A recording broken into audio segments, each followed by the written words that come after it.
Welcome to Techlandia, a podcast about and for the technology industry, a place to learn, connect, and engage with leaders and thinkers involved in the technology industry. You can check us out at techoregon.org, Apple, Spotify, or wherever you listen. Thank you for listening and enjoy the show. Welcome to our latest edition of the Techlandia podcast series at TAO. My name is Skip Newberry, President and CEO. We have with us Jay Schnorr, who's the CEO of Vedex, which is a global edtech company. We're excited to have him with us. And Jay, wanted to start off by asking you if you could maybe talk a little bit about your background and what compelled you to get into education technology. Yeah, absolutely. And thanks for having me on the show today. It's pretty exciting. I am an Oregon resident, and so it's wonderful to be here on the TAO podcast. I got into this company because prior to founding it, I was traveling around for universities in the US and the UK, recruiting international students, and talking about the university programs, talking about online education to them, talking about going to the campuses and everything that they were going to learn and gain from higher education in the US and UK. And one of the main components that I saw students always having a challenge with was language learning, ESL, to enter these universities. And so myself and a couple of colleagues at the company began talking about how we might use virtual reality. And this was about 2015 when virtual reality got one of its first spotlights in the last decade. And we talked about why languages had to be learned with immersive technologies. Knowing that I took 7 years of Arabic and actually couldn't speak well until I went and studied in Egypt for 3 months. And so that was the impetus to get going. And that laid the foundation for what we were going to do in virtual reality. And then 2020 hit, and we all decided to go for it and create Vedex, which stands for Virtual Education, Deployment, and Exploration. So it is a real acronym. And we just hit the ground running. We started talking with every immersive learning company we could get a hold of that was doing something in education. And we used all of our contacts from embassies and governments and the like from across the world to see what they might like to run as a pilot. And so that led us to the path where we are today. That's great. So I was wondering if you could maybe describe a little bit your ideal customer or partner. Mm-hmm. Like what kind of organizations are you primarily working with? Well, Skip, this is really about immersive learning. So it's not focused on a particular content. We don't create an app ourselves that is focused on a particular concept or age group. So when you ask where we're focused on anybody that wants to use immersive learning to revolutionize their content they're trying to get their students, or what we like to say at Vedex, their learners, engaged with. So that includes high schools, universities. Yep. It also includes companies that are trying to develop new training programs to more effectively teach their onboarding episodes. Do you find that there are certain types of sort of approaches that work better for certain age demographics in terms of either duration of the content that's being produced and time spent in the immersive scenarios? Yeah, so that's interesting. When we started the company, we were really focused on virtual reality. And as virtual reality as a tool does take the learner into a full immersion environment. However, the headsets can be, very difficult to obtain as a school, and access for everyone that wants immersive learning. And so we have broadened our scope, and younger learners are using PC and their Google Chromebooks that all were purchased from COVID to access immersive learning content, age appropriate. And then high school and college and universities have immersive learning licenses, but those same licenses that allow them to access that on their PC and mobile also allow them to come in with virtual reality applications if they have the headsets. And so we're still deploying the headsets and offering that as a lab, building the lab out and integrating the services for those schools. But we're also really focused on this whole idea of changing how learners consume content and how educators present content to bring about engagement of students who today, honestly, they're beyond digital natives. They're digital expectants. They're expecting a higher level of learning tools to be presented to them. And I'm not sure that we're meeting that expectation in our schools.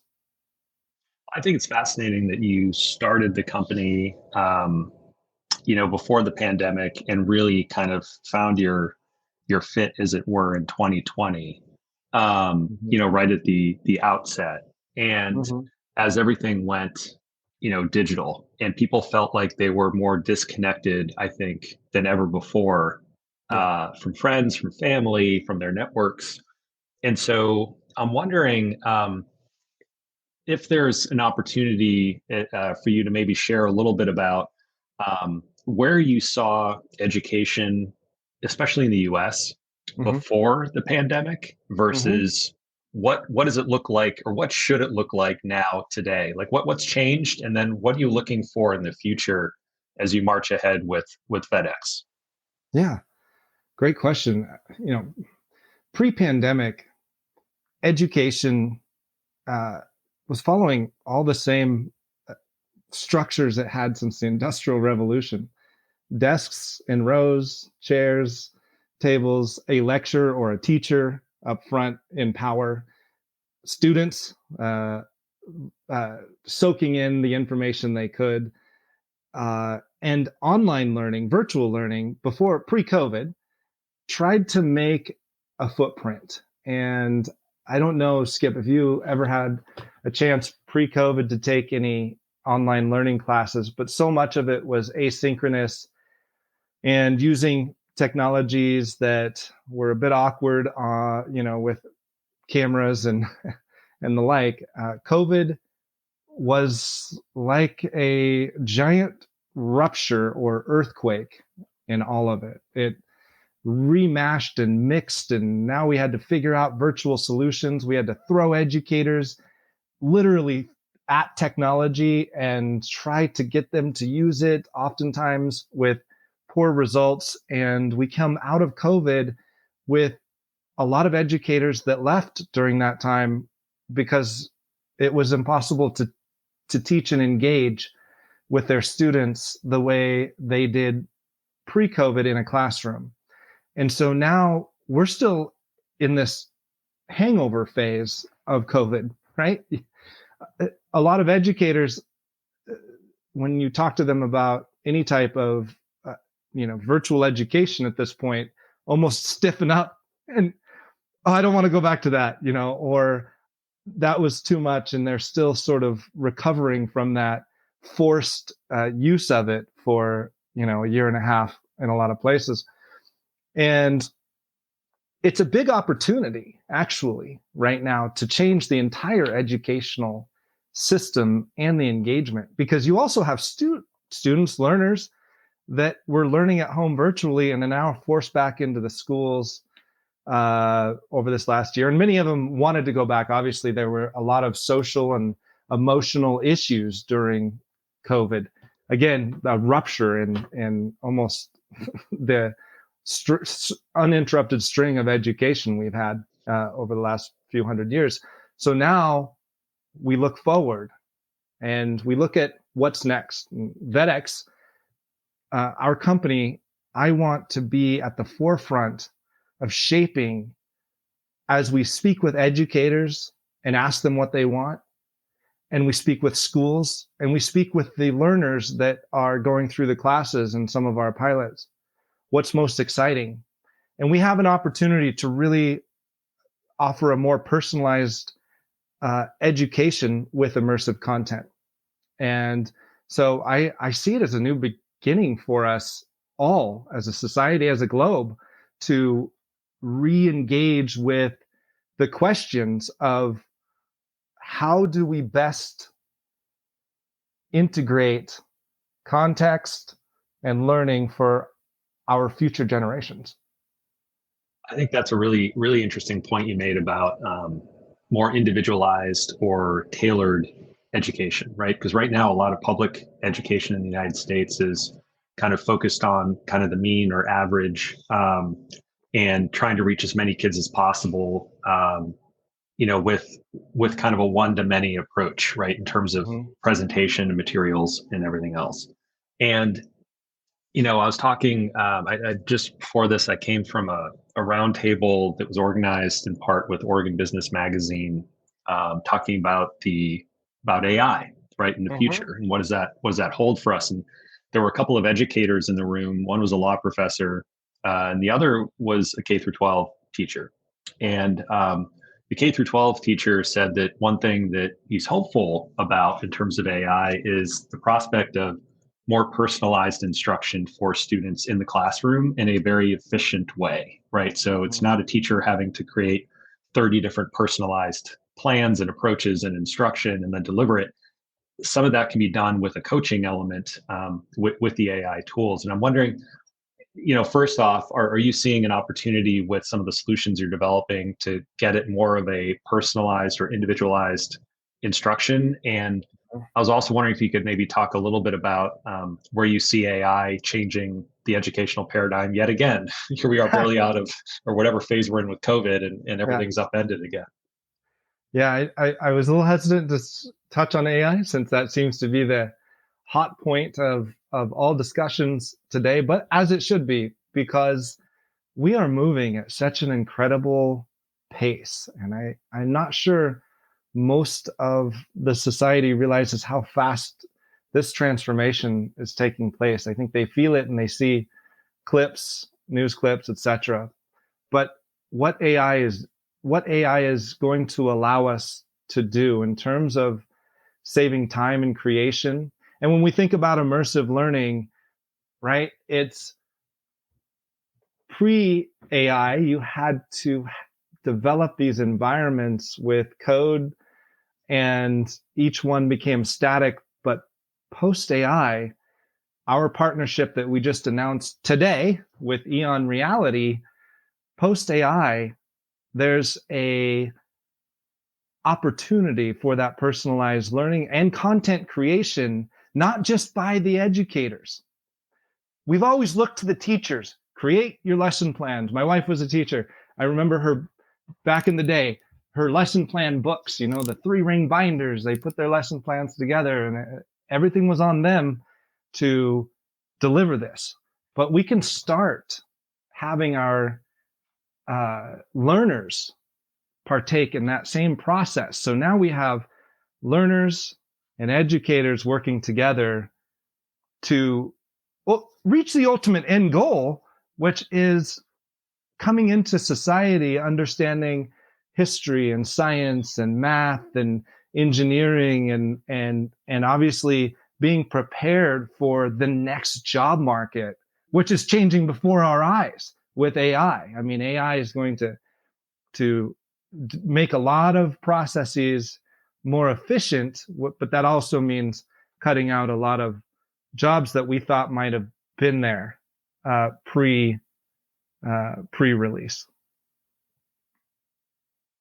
That makes a lot of sense. I'm wondering if you're seeing variations in terms of teachers' willingness to adopt new technologies. Because one thing that did change, I think, for many educators during the pandemic, and at the point we are now, many of them feel kind of burned out, right? Because Yeah. there was all of this change Yeah. thrown at them and they had to adjust and pivot and do so with the existing resources, right? So in terms of your conversations with them about, hey, we need to be thinking about a new paradigm, are there certain things that with your approach that make it easier or help kind of change the situation for teachers where they're like, oh, wow, I can achieve these types of outcomes more efficiently, or with this, I can get better results? Like, what are some of the sort of positive attributes, if you will, that are really kind of top of mind for you in terms of the feedback you've been getting from educators that you're working with?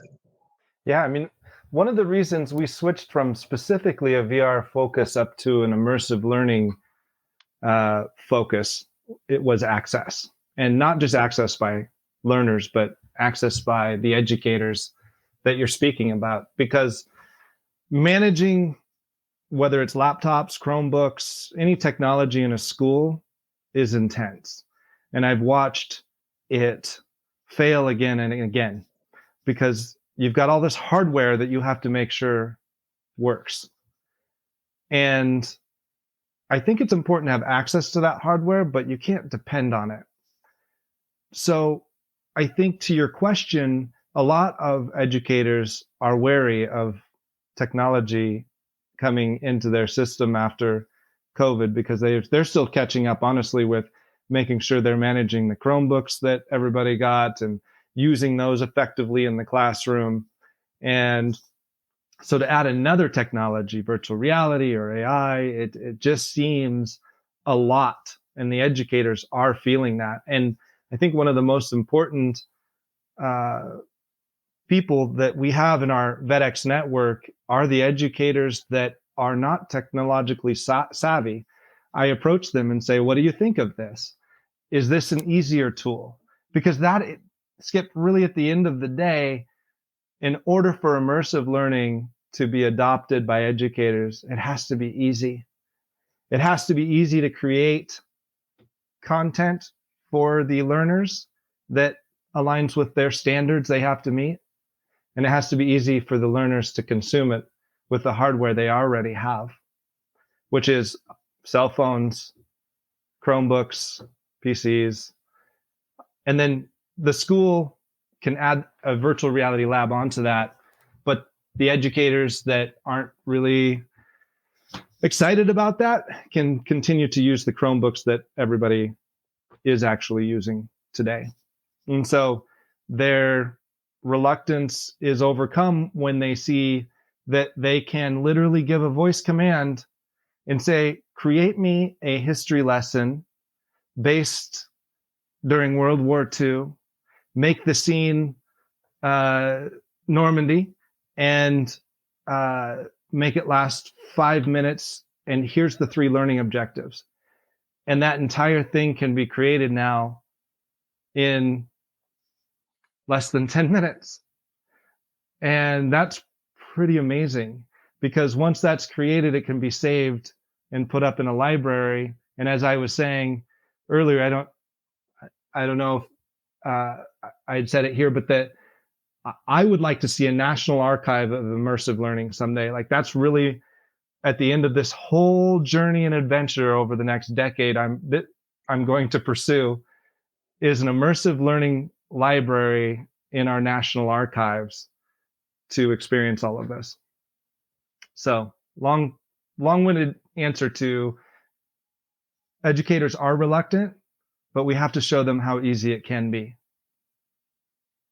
I think that's a great point, and also how with this approach and with these types of technologies, they can essentially realize a vision that may have been the thing that inspired them to get into education in the first place. Because it's about, engaging students, helping turn them into lifelong learners, helping make them successful. And frankly, with these technologies, they can do so at scale, but also in a hyper personalized way efficiently. So that's a pretty compelling set of things that this approach can deliver. That's great. I was wondering, shifting gears a little bit. Mhm. So you're based in Bend, Oregon. You've got an Mhm. international team. I was wondering if you could talk a little bit about some of how you've been able to both collaborate with your fellow teammates, both during the early days of COVID when you were getting going, and then as the company is grown and continued to do work in a lot of different markets. What are some of the strengths and challenges you came across, or sort of opportunities and challenges, as it were, in kind of running a company that is international from the get go And remote from the and get-go. remote, I mean, and you during a know, pandemic? yeah, if we're going to go to an online school and say you can have emotionally connective software for your learners or remote software for companies, we had to show it ourselves. So the very first thing we did is create the Vedex headquarters in virtual reality using the multiverse.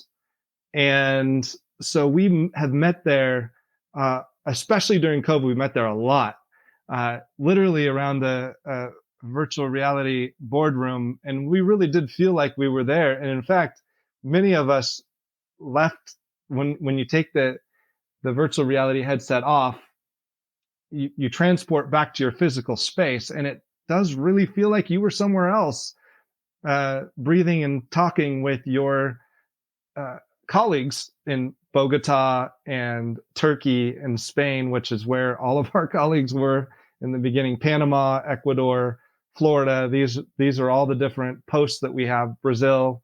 Um, so we would meet in the Vedex headquarters, have conversations, do some work together, and then operate the company really virtually this whole time, with between a combination of uh, Meet on Bubble and Multiverse and uh, our Microsoft Teams. That's how we have built and grown. Now, I will say one thing, and that is, it does not replace permanently getting together. So we do try to all get together at least once a year to have conversations and build that. There's a certain bond that has to be physical, no matter what, when it comes to building a culture. So there's a counter argument to that. That's great. And as you've gotten sort of a flavor for what's going on in Oregon, I was wondering if you could comment on kind of where you see sort of the need for further innovation as it relates to education, Mm-hmm. especially around technology in Oregon. Mm-hmm. Mm-hmm.